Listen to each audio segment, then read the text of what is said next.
We're talking about 7 things advisors should know. One of those is that politics do matter. Now, Democrats will always include, when they analyze presidents and stock market, they'll want to start with Herbert Hoover, because that way they can link the 1929 crash and the Great Depression to Republican policies. Republicans, on the other hand, they prefer to start with Jimmy Carter and the malaise of the 1970s, so they can tout the Reagan recovery.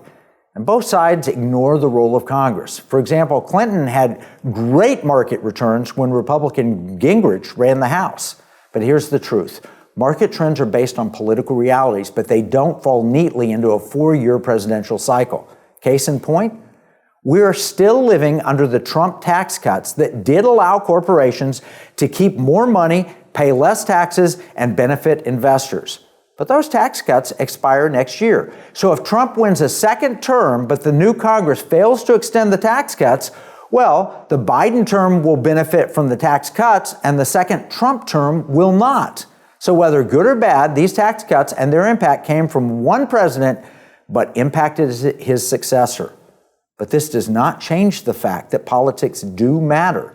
It's just not as simple as those looking at market performance based on who was in the White House at the time. So we have big examples: tax rates, government incentives like the CHIPS Act under Biden. You want proof that politics matter? Look how insiders in Congress get rich. They get rich using inside trading. They perform better than Warren Buffett, maybe the world's best investor these days. Please, they're not better investors than Buffett, but they do know what policies they're going to vote in, and they know that those policies are going to impact the market. This proves that politics matters, and advisors need to wake up to this truth. Don't tell your clients, oh, don't worry about who's the president. It makes a huge difference. So, 7 things. Number 6 is a parallel economy is emerging. We've explained how people no longer will accept woke, and they're turned off by Bud Light. They're upset that big banks are closing accounts of conservatives. They're frustrated that social media is deplatforming voices that they care about, and they're tired of being shadow banned. And there are new companies emerging: Red Balloon, Public Square, Patriot Mobile, Rumble. But those companies need capital, and access to capital can be limited by Wall Street, even though their growth potential is incredible. Well, the average person, your clients, they want to support and profit from investments like that. Truth Social is a great example. It's sort of a meme stock. It debuted so strong. Why? Because so many investors wanted to support President Trump. They felt he was being unfairly targeted, and they wanted to support him. And so they drove the stock higher. Meme stocks matter. They matter because people care about something. The same thing happened with GameStop during the pandemic. People wanted to punish the big hedge funds trying to drive their favorite retailer out of business. Right now, people have made investments in Truth Social. It went up big. It's come down after that.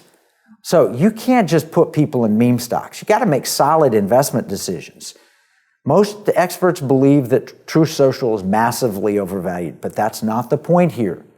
The reason it could become overvalued is that people are desperate to support things that match their values. Facebook doesn't do it, at least not now. They censor posts and use algorithms. Twitter use has actually increased since Elon Musk took over and rebranded it as X and allowed free speech. But it's not just social media, it's across the board. The key is this: there'll be a lot of hype and hope, but in this emerging and parallel economy where big brands are being formed and built now, you should be aware, because there will be many opportunities. There'll be some good ones and some bad ones. And that's why clients need advisors to help them. But advisors are of no help if they ignore the parallel economy as it emerges.